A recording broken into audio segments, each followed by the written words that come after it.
नमस्कार, एक बार फिर से स्वागत है आप सभी का मेरे चैनल पे।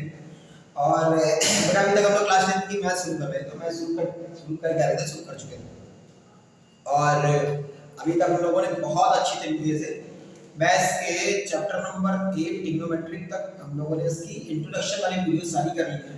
आज हम लोग एक्सरसाइज शुरू कर रहे हैं और एक्सरसाइज में चैप्टर नंबर 4 है। चैप्टर नंबर 4 जो आपका मैंने आपको इंट्रोडक्शन वीडियो अगर आपने नहीं देखा है तो मेरे चैनल पे जाकर के आपको क्वाड्रेटिक क्वेश्चन का इंट्रोडक्शन वीडियो मिल जाएगा। पहले आप वो देखिएगा, फिर उसके बाद में देखिएगा चैप्टर 4 क्वाड्रेटिक इक्वेशन। और चैप्टर 4 का 4.1 एक्सरसाइज हम लोग करने जा रहे हैं। और एक्सरसाइज 4.1 सारे क्वेश्चन को मैं यहां पे नहीं बताऊंगा, कुछ इंपॉर्टेंट क्वेश्चंस एक्सरसाइज के जो आपको लगते हैं वो मुझे लगते हैं कि आपसे नहीं होने वाले, थोड़े से प्रॉब्लम करेंगे आपको, वो बताएंगे। और क्योंकि सारे क्वेश्चन बताने बैठेंगे तो करीब पहली एक्सरसाइज के पहली पार्ट में 8 क्वेश्चन, ठीक है। पहली एक्सरसाइज का पहला क्वेश्चन वो ये कहता है कि आपको चेक करना है। क्वेश्चन अगर आप पढ़ेंगे तो कह रहा है कि check whether the following equation are quadratic equation. क्या कह रहा है? Check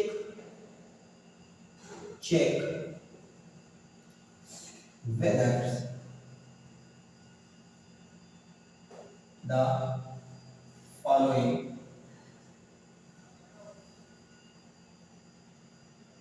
are quadratic equations or whether are following are quadratic equations or not। कि जो नीचे आपको इक्वेशंस दी हुई है उनको चेक करना है कि क्वाड्रेटिक इक्वेशंस है क्या नहीं। पहली इक्वेशन है भैया x + 1 का होल स्क्वायर h/2 × x - अब अगर आपको याद है, इसीलिए मैंने कहा कि इंट्रोडक्शन वीडियो देख के आओगे तो समझ में ज्यादा आएगा। अगर आपको याद है तो क्वाड्रेटिक इक्वेशंस का भैया क्वाड्रेटिक इक्वेशन का एक जनरल फॉर्म मैंने आपको बताया। क्वाड्रेटिक इक्वेशन का जनरल फॉर्म क्या होता है? General form of quadratic equation. अगर कोई भी इक्वेशन क्वाड्रेटिक इक्वेशन है तो उसका जनरल फॉर्म क्या होगा? क्वाड्रेटिक इक्वेशन का जनरल फॉर्म क्या होगा? कोई इक्वेशन चेक कर लो, क्वाड्रेटिक इक्वेशन उसका जनरल फॉर्म आपको क्या होगा? ax² + bx + c = bc। ये फॉर्म अगर जनरल इक्वेशन का बन जाता है तो कोई भी इक्वेशन का जो क्वाड्रेटिक बन जाता है। चलिए हमको हमारा लाना क्या है, इसको कहीं ना कहीं इस फॉर्म में लाना पड़ेगा। इस फॉर्म में मतलब x² के आगे उसका कोएफिशिएंट और b क्या है, x के आगे उसका b का कोएफिशिएंट और c, ठीक है। कहीं ना कहीं अगर ये चीज आ जाएगी तो हम इस चीज को प्रूव कर पाएंगे ये क्या है कि क्वाड्रेटिक इक्वेशन है। प्रूफ करते हैं, लिखते हैं बेटा x + 1 का होल स्क्वायर = x - 3 आए। इसका अगर होल स्क्वायर बोलोगे तो हो जाएगा x² + 1 a² + b² का फॉर्म तोड़ेंगे तो a का स्क्वायर + b का स्क्वायर + 2ab, ठीक। और = में 2x इसका मल्टीप्लाई करेंगे तो 2 + 6। यहां अगर लिखोगे तो क्या लिखोगे? x² + 1 यहां से जाएगा आपका 2x = 2x - आया ना बोलो भाई। अब क्या करेंगे? अब करेंगे इस वाले x वाले तरीके क्या है, दूसरा तरीका है तो कोई साथ नहीं। x² + 2x माइनस प्लस का इधर आएगा, माइनस तो क्या आएगा? प्लस का 6 इधर आएगा, माइनस का 6 इधर आएगा, प्लस का 6 रहेगा माइनस। यहां से अगर हम लिखेंगे तो क्या लिखेंगे बेटा? x² प्लस का 2 कट जाएगा, कितना बचेगा? सिर्फ 7 कितना बचेगा? तो हमारी इक्वेशन क्या आ रही है? x² प्लस क्या है? x² प्लस क्या ये जनरल फॉर्म के टर्म में अगर आपको देख के यहां से आप कह सकते हो कि अभी तो आगे आपका मिला नहीं, लेकिन है बेटा कहीं ना कहीं इस इक्वेशन को हम ये तो लिख सकते हैं, लिख सकते हैं, नहीं लिख सकते आए नहीं। तो ये जनरल फॉर्म की इक्वेशन के फॉर्म में आ गई, इसीलिए हमने इस इक्वेशन को क्या बोला कि ये क्वाड्रेटिक इक्वेशन। क्या है ये? Quadratic equation. क्या है? Quadratic equation. अब 4.1 का ही क्वेश्चन नंबर जो सेकंड है वो आपसे हो जाएगा आराम से, थर्ड भी हो जाएगा, फोर्थ भी हो जाएगा, फिफ्थ भी हो जाएगा, सिक्स्थ भी हो जाएगा, सारे हो जाएंगे। चलिए क्वेश्चन मैं आपको बता दे रहा हूं, वो क्वेश्चन मैं बता रहा हूं आपको, क्वेश्चन नंबर 5 फर्स्ट बता रहा हूं। क्वेश्चन नंबर फर्स्ट बता दिया है आपको, क्वेश्चन नंबर 5 के बारे में बात कर रहे हैं कि बाकी सब हो जाएंगे सेम ही, ऐसे एग्जैक्ट करने बेटा। अगर इस फॉर्म में आ गया तो ठीक है, नहीं है कोई बात नहीं है तो नहीं। एक कोई क्वेश्चन के बारे में बात करते हैं जो नहीं है, एक उस इक्वेशन के बारे में बात करते हैं बेटा जो आपकी इक्वेशन नहीं हो सकती, मतलब इसका आंसर आपका नो आएगा, इसका आंसर आपका नो आएगा। तो तो मुझे देखने को मिल रही है कि क्वेश्चन जितना मैं सॉल्व कर पा रहा हूँ वो इक्वेशन है question number 30 x minus 2 x plus 1 x minus 2 x plus 1 equal to में x minus 1 x plus 1 यही क्वेश्चन है आया हो x minus 2 x plus 1 x minus 1 ये आपका क्वेश्चन नंबर 30 यहाँ पर जब इसको मल्टीप्लाई करने जाएंगे फर्स्ट टर्म का पहले फर्स्ट टर्म से होगा बेटा x स्क्वायर आ गया फिर इसका सेकंड टर्म से होगा बेटा आएगा x अब -2 का इससे होगा तो -2 * x -2x -2 * +1 -2 कितना है बेटा -2 इक्वल टू में अब देखिए अभी तक आपने x का मल्टीप्लाई दोनों से कर दिया 2 का मल्टीप्लाई दोनों इधर करिए सेम चीज x का मल्टीप्लाई x से x स्क्वायर x का मल्टीप्लाई 3 से प्लस का 3x -1 का मल्टीप्लाई x से -x और -1 का मल्टीप्लाई 3 से माइनस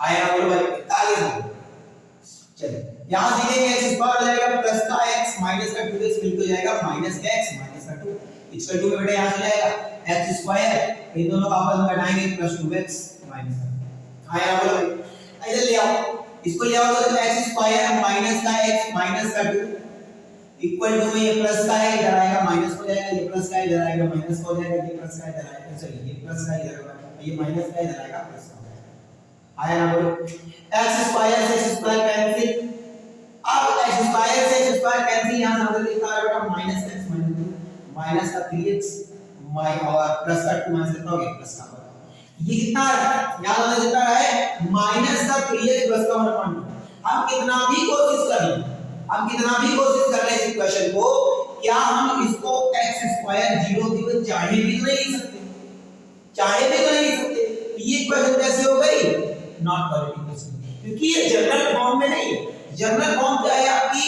ये फॉर्म है और ये इस फॉर्म में नहीं है ये इस फॉर्म में नहीं है वहां पर हमने इसको बेशक 0x के काम चला दिया था लेकिन यहां पर x स्क्वायर होगा ना x स्क्वायर के सामने 0 को कैसे लिख सकते हो कि जो x की वैल्यू यहां पर आएगी क्या वो इस चीज को सेटिस्फाई नहीं करते भाई इस चीज को भी सेटिस्फाई करनी चाहिए ना सिंपल सी बात है इसी वजह से यहां पर ये इक्वेशन क्या होगी आपकी क्वाड्रेटिक नहीं सिंपल सी बात समझ ठीक चलिए अब ये आपसे सारे क्वेश्चन ऐसे ही हो रहे हैं एक मैंने आपको हवा बता दिया आपको मेरे नाम बता दिया अब बात कर रहे हैं होगा अब बात कर रहे हैं एनसीईआरटी के क्वेश्चन नंबर 7 की इसी बात कर रहे हैं ये पहले का थर्ड पॉइंट था अब हम बात कर रहे हैं भैया क्वेश्चन नंबर 7 इसकी बात कर रहे हैं बाबू क्वेश्चन नंबर 7 चलिए क्या कह रहा है represent the following situation in the form of quadratic equation की फॉर्म में लिखना है क्या कह रहा है क्वेश्चन कि the area of rectangle the area of an rectangle plot is 528 meter square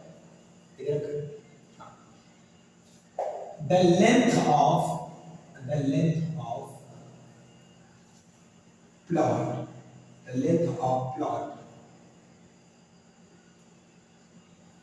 in meters में बात होगी is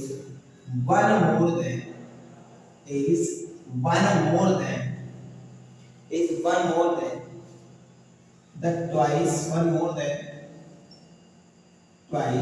of x breadth find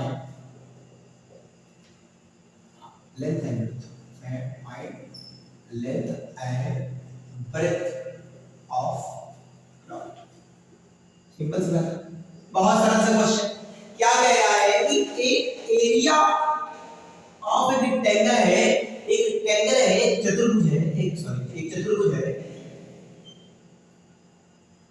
जिसका समचतुर्भुज है जिसका एरिया रेक्टेंगल कितना दे रखा भैया 500 आया अगर रेक्टेंगल के एरिया की बात करें तो एरिया ऑफ रेक्टेंगल के लिए आपको फार्मूला क्या बताया था एरिया ऑफ रेक्टेंगल का फार्मूला क्या होता है L into लेंथ या कितना दे रखा है 528 मीटर स्क्वायर आगे बढ़ो आगे क्वेश्चन क्या कह रहा है आगे क्वेश्चन कह रहा है कि उसकी जो लेंथ है the length of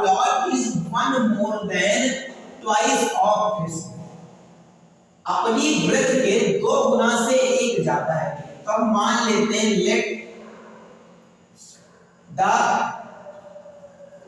length x कितनी है भाई x, तो उसकी वृत्त कितनी हो जाएगी, वृत्त कितनी हो जाएगी,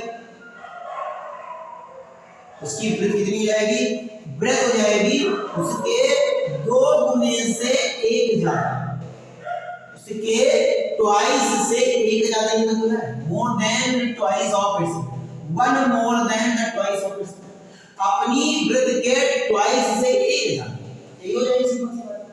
अब एरिया ऑफ रेक्टेंगल का फार्मूला क्या था, एरिया ऑफ रेक्टेंगल का फार्मूला क्या था, एरिया ऑफ रेक्टेंगल का फार्मूला था सर, एरिया ऑफ रेक्टेंगल का फार्मूला था L इनटू में लेंथ कितनी है x, ब्रेथ कितनी है 2x + 1 इक्वल टू में 528 आया बोल भाई। तो यहां से अगर मल्टीप्लाई करेंगे तो 2x हो जाएगा, 2x स्क्वायर, इसका मल्टीप्लाई करेंगे x इक्वल टू में 528।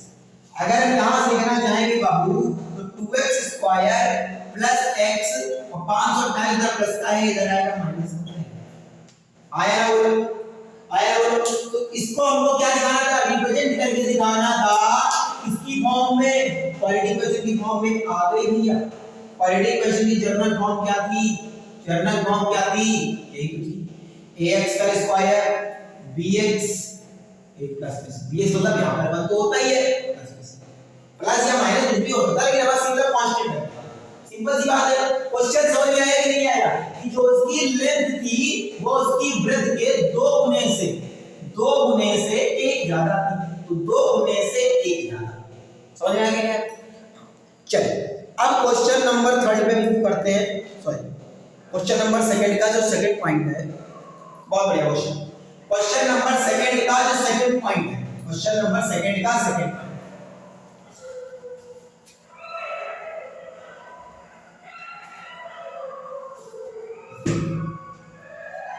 क्वेश्चन नंबर 2 का सेकंड पॉइंट ये है,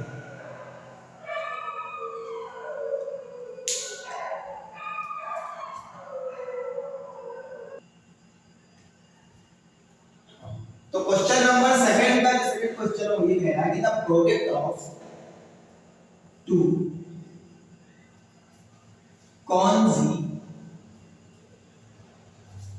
consecutive, the product of two consecutive positive integers, the product of two consecutive positive integers is 306. We need find integers, उनको हमको क्या इंटीजर्स बताने, को इंटीजर्स की क्या होंगे, ठीक। पहली बात इधर product of two conjugative positive integers, बेटा पहली बात इंटीजर्स क्या होते हैं, इंटीजर्स होते हैं प्लस और माइनस दोनों वाले इंटीजर्स होते हैं।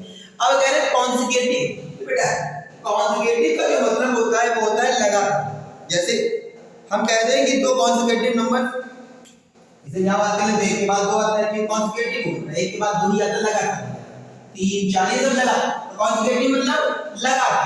तो दो कॉन्जुगेटिव पॉजिटिव इंटीजर्स का जो प्रोडक्ट है वो 306।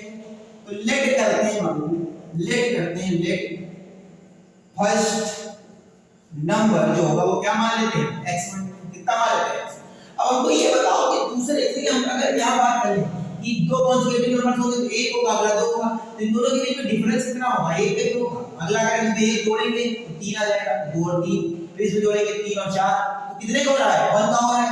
अगर पहला नंबर x है दूसरा नंबर क्या होगा, सेकंड नंबर क्या होगा बाबू, second number b x plus now according to question, according to question, question के अनुसार, प्रश्नानुसार क्या कह रहा है कि प्रश्नानुसार जो है इन दोनों का जो प्रोडक्ट है वो कितना है 306, तो x² plus x equal to में 306 आया ना। बोल यहां पर से लिखेंगे तो x² plus x minus 306 equal to में 0। ये आपकी क्वाड्रेटिक इक्वेशन की फॉर्म में आ गई, ये आपकी क्वाड्रेटिक इक्वेशन की फॉर्म में आ गई, पहला आंसर आ गया आपका। दूसरा आंसर ये कह रहा है कि इन दोनों नंबर्स को ही बताने। अब अगर आपको क्वाड्रेटिक फार्मूला याद है कि दो तरीके से क्वाड्रेटिक सॉल्व होती थी, एक इसी तरह चार सूत्र लगा करके क्वाड्रेटिक फार्मूला लगा करके और एक नॉर्मल, तो नॉर्मल मेथड से इसको सॉल्व करने की कोशिश करते हैं। पहले 306 के फैक्टर निकालते हैं, 306 के फैक्टर्स निकालेंगे तो 2 15 3 और लिखेंगे अभी तो कटेगा नहीं तो 5 3 से कट जाएगा, 5 3 8 12 3 से कटेगा 3 25 15 और 3 कम 3 और 3 से फिर नहीं कटेगा क्योंकि 6 3 कट जाएगा, 3 दूनी 6 और 3 सते 21 3 दूनी 10 3 एक कम 3 और 3 सते 21 अभी 17 से 2 into 3 into 17 into 17 into 3 ठीक। तो हमको ऐसा बनाना है कि इनके बीच में प्लस माइनस करने पर x आ जाए और इनटू करने पे क्या है 306 आ जाएगा माइनस का। तो क्या बनेगा देखो दो जो यहां पर 3 में तो ये 6 और 2 3 जा 6 यहां देखिए फैक्टर निकालने के क्या है 2 3 जा 6 6 3 जा 18 अगर 18 में से 17 माइनस करेंगे आपका प्लस का x आ जाएगा 18 में से 17 माइनस करेंगे प्लस का x आ जाएगा और 18 into 17 करेंगे बेटा 306 आ जाएगा। हमको फैक्टर्स मिल गए, क्या मिल गए एक मिल गया सर प्लस 18x माइनस का 17x, इन दोनों को घटाओगे प्लस का x, इन दोनों को मल्टीप्लाई करोगे माइनस से आ जाएगा।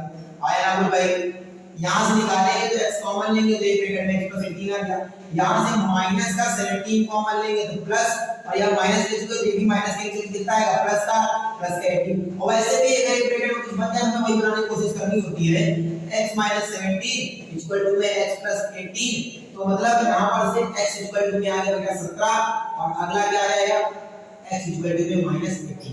लेकिन माइनस 18 के बारे में बात नहीं करें तो मैं पॉजिटिव इंटीजर बोले थे, क्या बोले थे पॉजिटिव इंटीजर, तो पहला अगर 17 हो गया तो दूसरा क्या हो जाएगा बेटा, दूसरा तुमने माना था प्लस 1 तो 17 प्लस 1 अगला हो जाएगा 18 और 18 into 17 करते हो 306 जाता है।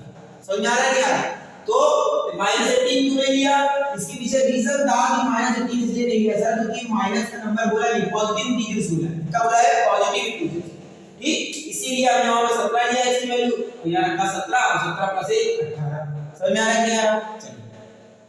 चलिए नेक्स्ट क्वेश्चन पे मूव करते हैं, क्वेश्चन नंबर 3 एक्सरसाइज का, और क्वेश्चन नंबर 2 का थर्ड पॉइंट है, क्वेश्चन नंबर 2 का थर्ड पॉइंट है।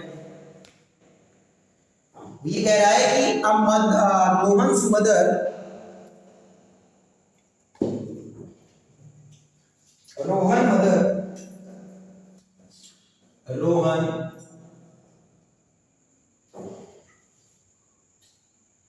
Rohan's mother is 26 years older than 26 years older than 26 years older than him, 26 years older than him। फिर क्या कह रहा है, the product of their ages, the product of their ages, their ages 3 years from now, 3 years from now will be 360, will be 360। What would be Roman's predicament? What would be Rohan's present age? Rohan की present as क्या होगा? Simple सी बात। अब कह रहा है कि जो रोहन की जो माता जी है वो 26 साल रोहन से बड़ी है, तो कहीं ना कहीं अगर मैं बात करूं बेटा आपके पिताजी आपसे 30 साल बड़े हैं, तो अगर आपकी उम्र आज 10 साल है 30 साल अगर आपके पापा बड़े तो आप अपनी उम्र से 30 जोड़ोगे तो 40 आएगा। सिंपल सी बात। अगर मैं कहूं कि आपकी उम्र 10 साल है और आपके पिताजी आपसे 30 साल बड़े हैं तो इसका मतलब आप अपनी उम्र में 30 जोड़ दोगे पापा की पता चल जाएगा। तो रोहन की जो माता जी है रोहन से 26 साल बड़ी है, इसका मतलब क्या है कि लेट करते हैं कि रोहन की जो एज होगी, रोहन एज कितनी होगी बेटा x ईयर होगी, तो मदर की एज कितनी होगी, मदर से कितनी हो जाएगी, उसकी मां की उम्र कितनी हो जाएगी x + 26। इतनी जाएगी एक्सप्रेस। अब बात आती है कि कह रहा है आगे कि the product of their edges 3 year from now. हम कह रहे हैं कि 3 ईयर फ्रॉम, हम कह रहे हैं कि आज आपकी एज 10 साल, कितनी साल है? 10 साल। 3 साल बाद आप कितने साल के हो जाओगे? 13 साल के। क्यों 3 आपने जोड़ा? तो अगर आप 10 साल के हो, आज आप 13 साल के हो जाओगे। अगर पापा 40 साल के हैं तो पापा 3 साल बाद 43 साल के हो जाएंगे। आया ना, दोनों की एज जुड़ेगा। तो नाउ फ्रॉम नहीं 3 इयर्स लेटर, 3 साल बाद क्या होगा? 3 इयर्स लेटर 3 साल बाद क्या होगा कि रोहन की एज कितनी हो जाएगी? रोहन की एज कितनी हो जाएगी बेटा? x + 3 हो जाएगी। कितनी जाएगी? x + 3।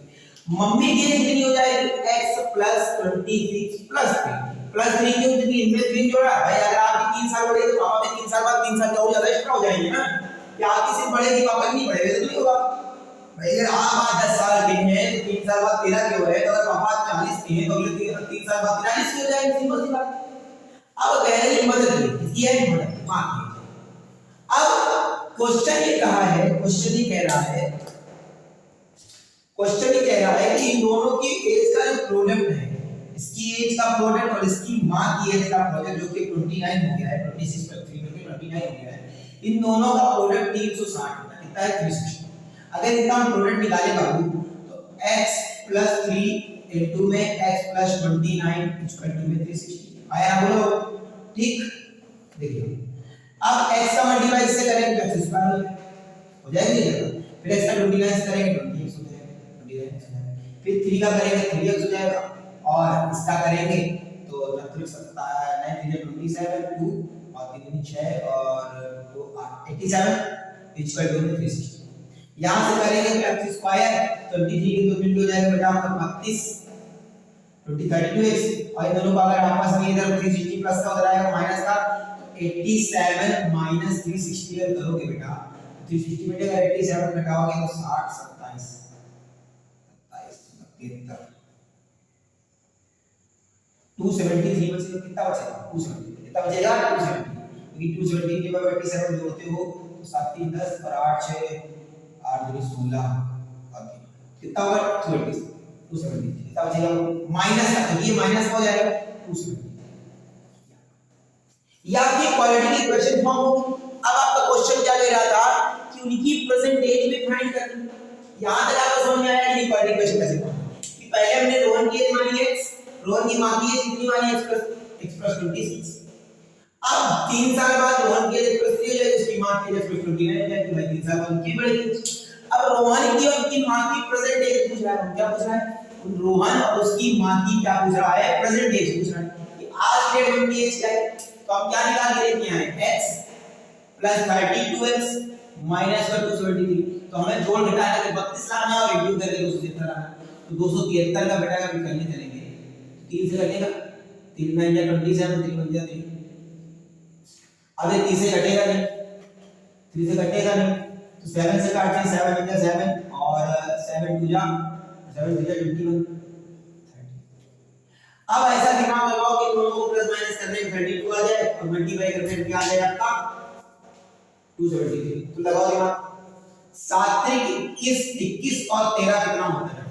21 और 13, 21 और 13 मिला करके होता है बेटा आपका 21 13 4 और 2 34 होता है। फिर भी नहीं बनता है, फिर भी नहीं बनता है, फिर भी नहीं बनता है। तो मिलाओ 13 इंटू में 7 तो बेटा बनता है तुम्हारा 51 और 13 एकम 7 एकम 7 21 और 7 एकम 7 7 2 91 और 7 21 नहीं बनेगा 32 और 273 का बनाना है। देखो तो नहीं बनना है भाई। अपने पास क्या फार्मूला है? इसकी तरह चांस तो नहीं है, कुछ नहीं है तो अपने पास एक तो नहीं है, under b square minus 4ac upon में 2 खत्म कर भाई। फार्मूला याद है? भूल गए? फार्मूला याद है कि भैया सबके सब भूल गए? क्वांटिटी की क्वेश्चन का फार्मूला याद है कि भूल गए? लगाओ इसका आंसर। अगर इसका क्वांटिटी फार्मूला लगाओगे तो क्या आंसर देगा? क्वांटिटी फार्मूला यही था, क्वांटिटी फार्मूला यही था नहीं था? भूल गए? चल लगाओ। अब अगर यहां पर से इसका लगाने चलेंगे तो रख देते हैं एक बार। b की जगह क्या है? माइनस। अब यहां b की 32 है तो माइनस का 32 आ जाएगा। Under plus minus b square कितना है 32 का स्क्वायर होगा माइनस 4ac 4ac मतलब 4 a मतलब 1 और c मतलब 273 अपॉन में कितना आएगा अपॉन में कितना आएगा अब माइनस का 32 प्लस माइनस अंडर 32 का स्क्वायर कितना हो जाएगा बेटा 32 का स्क्वायर निकालोगे तो 32 * 32 डेट इज स्क्वायर निकल के आएगा 2 दूनी 4 और ये 6 और 3 दूनी 6 और 3 का 4 6 6 12 9 1 10 1024 कितना आएगा 1024 और इसको मल्टीप्लाई करेंगे तो 4 3 4 3 12 2 और 7 28 28 और 29 2 और 4 दूनी 8 8 और 2 10 माइनस फाइनल भाई 4 3 12 4 7 28 129 4 2 4 2 8 और 4 2 8 और 2 आया बोलो भाई सर हमारा है क्या सकते हैं 8 2 अब एक गेम क्या था बनता 8 2 बन से ठीक है रखो माइनस 32 प्लस माइनस अगर दोनों को आपस में सॉल्व करेंगे तो 1092 में से 1024 अगर आप घटाओगे तो 12 में से 6 जाएगा बेटा कितना 12 से 4 जाएगा 8 और 6 68 बचेगा कितना बचेगा 68 बचेगा माइनस इसका बचेगा माइनस अपॉन में यहां से निकाल लेना भैया x की वैल्यू आ जाएगी और जो x की वैल्यू आएगी वही उसके रोवन की एज होगी और जो भी x की वैल्यू आएगी उसमें 26 ऐड कर देना भैया किसके आएगी नॉर्मल क्या आएगा समझ आएगा क्वेश्चन का मतलब समझो सॉल्यूशन का पार्ट तुम्हारा है मैथ ग्रामर टीचर को सॉल्यूशन नहीं बताएंगे सॉल्यूशन तुम्हारा पार्ट समझ आ गया चलिए अगला क्वेश्चन ये कह रहा है कि एक ट्रेन है जो 480 किलोमीटर जाती है यूनिफॉर्म स्पीड से जो स्पीड दे रखी है वो 8 किलोमीटर कम है 3 घंटे में अगर उसको कवर करनी है तो भाई कुछ भी नहीं करना पहले उसकी स्पीड x मान लो 3 घंटे में कम करी तो x - 18 मान लो x एक हो गई x - 18 सब बराबर ही लगा दोगे आंसर रखते रहो आंसर आ जाएगा तुम्हारा ठीक है तो पहली एक्सरसाइज इससे सॉल्व हो जाएगी अगली 4.2 हम लोग इस वीडियो में करेंगे क्योंकि बहुत बड़ा वीडियो हो जाता है हमारी समस्या हो जाती है भाई समझाती है और एक वीडियो बनाने में बेटा बहुत मेहनत लगती है बहुत ज्यादा टाइम लगता है बहुत ज्यादा टाइम कन्वर्सिंग लगता है बाहर कुत्ते भौंक रहे हैं कोई नीचे से आवाज लगा रहा है फोन आ रहा है कुछ हो रहा है बहुत झंझट होता है ठीक है चलिए तब तक के लिए बहुत बहुत शुक्रिया और कोई गलतियां हुई प्लीज देख लीजिएगा यहीं पे बेटा सब्सक्राइब होता है कुछ हम एडिटिंग वेडिटिंग को ज्यादा आती नहीं है तो जैसा करते हैं वैसे ही बना देते हैं यहीं पर क्लास बोलते हैं यहीं पर जो होती गलती यहीं पर हो जाती है ऐसा कुछ है नहीं मेरे पास ठीक है तो ज्यादा आती नहीं जितनी एडिटिंग आती थोड़ी बहुत करते हैं ज्यादा एक्टिंग करते नहीं हमारा एक वीडियो एक हमारा जो वीडियो होता है वो एक शॉट में सॉल्व होता है मतलब एक ही शॉट में सब पढ़ा रहा है बार-बार हमारे पास एग्जाम नहीं कर लिखे एक मिनट पढ़ा छोड़ दो फिर देखा एक ही बार में पढ़ा रहे हैं पूरा 20-25 मिनट 30 मिनट पढ़ाते पूरे एक बार ठीक है बस ऐसे सपोर्ट बनाए रखिए और देखते रहिए